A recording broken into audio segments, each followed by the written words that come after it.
Hi everyone. Having completed my journey through the 2023 year in review for movies, it's time to talk about books now. And this will be the first of 3 videos covering 3 different books that I have singled out as my favorite reads of last year. And instead of going from worst to best or best to worst or ranking them, I'm going in the order in which I read them. So from the earliest in the year to the latest in the year. And the first read that stands out to me as a favorite comes from the spring of 2023, and it is this book, Tress of the Emerald Sea by Brandon Sanderson. So let me try and possibly fail to explain the world in which this particular fantasy book is set. Emerald Sea. You'll hear a lot about seas when you read this book, because the seas are actually made up of these floating spores. And the spores vary in color and they vary in property, but that's what people sail over, and that's what, those are the oceans people navigate. So it can be kind of dangerous. And Tress is a self-described ordinary girl who lives on a somewhat isolated island. And her main quirk at the outset of the story is that she likes to collect cups from different lands as people bring them into port.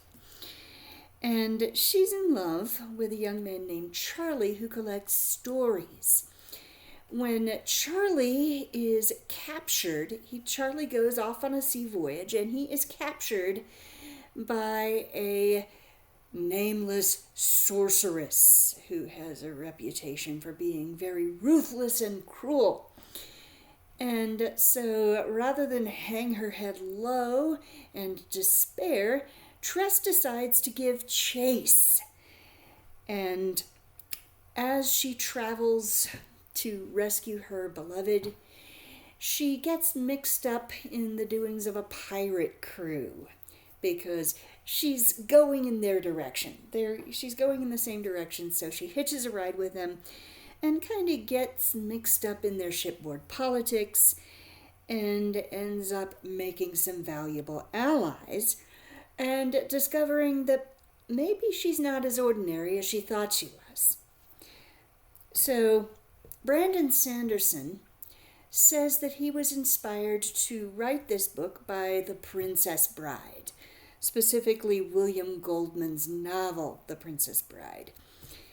He wrote it with to answer the question, what if Buttercup had set out to rescue Wesley when she learned that he'd been captured by the dread pirate Roberts? What if she had given chase and made up her mind to confront his captors and win back her beloved? And yes, the Princess Bride's DNA is all over this book. It has, if you've read Coleman's novel, you see a lot more in the novel than you do in the film. A kind of sardonic narration. There's a good bit of cynicism in the way that Goldman's book is narrated. You kind of switch back and forth between the fairy tale and between the wised-up journalist author who is making rather cynical comments as the grown-up version of Fred Savage's character in the movie. And again, kind of wised-up, cynical, so it has that edge, something that didn't quite make it into the film. The film, I think, is a much more good-natured, good-hearted, good and fun document. Well, there is some sardonic narration This is narrated by one of the characters in his well-known, or well-known to Brandon Sanderson fans, of which I am one, the Cosmere universe. And this narrative voice is very sardonic, kind of cynical, but he's not as edgy. This is not an edgy book. He's not as edgy as the Goldman narrator of the Princess Bride book was. But still, there's a little bit of that in there. There's a lot of humor. And so in that respect, it follows, interestingly, in the Princess Bride's footsteps in terms of the mood, in terms of the adventure. You have pirates, you have fights, you have deep sea monsters being confronted. You have a climactic battle. So lots of adventures in that Princess Bride mold. But Tress herself actually doesn't remind me very much of Buttercup. She reminds me a lot more of a different iconic fantasy character. She is, to me, a lot like a female Bilbo Baggins. If you remember Bilbo at the beginning of his journey, he is just an ordinary guy who wants to be left alone and whose response to the call to adventure is, nasty things, adventures, make you late for dinner.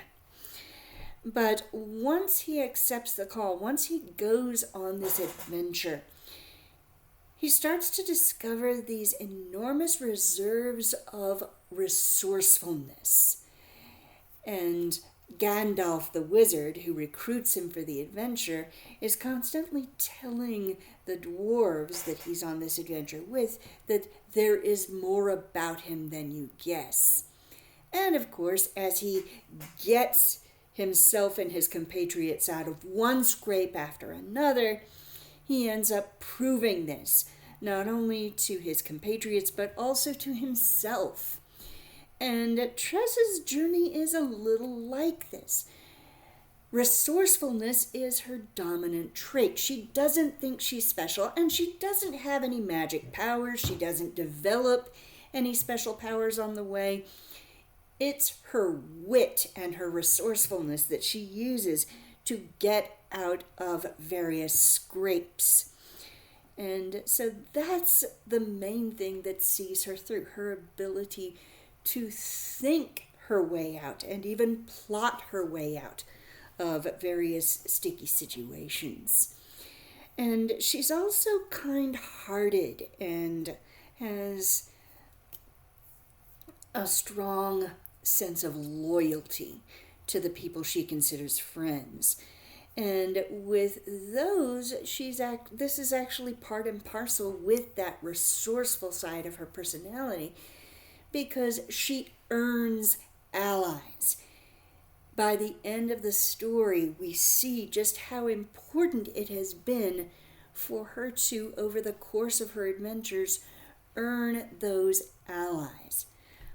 So, Tress is one of my favorite heroines now. She joins that pantheon about 20 or 30 because resourcefulness is actually, well, it's probably my favorite female character trait. I just love when a leading lady, a main female protagonist, thinks her way out of situations, plots her way out, disguises her way out, uses that native wit rather than necessarily falling back on any particular special powers. So, highly recommended for those who want a good female-led story with that fun spirit of adventure.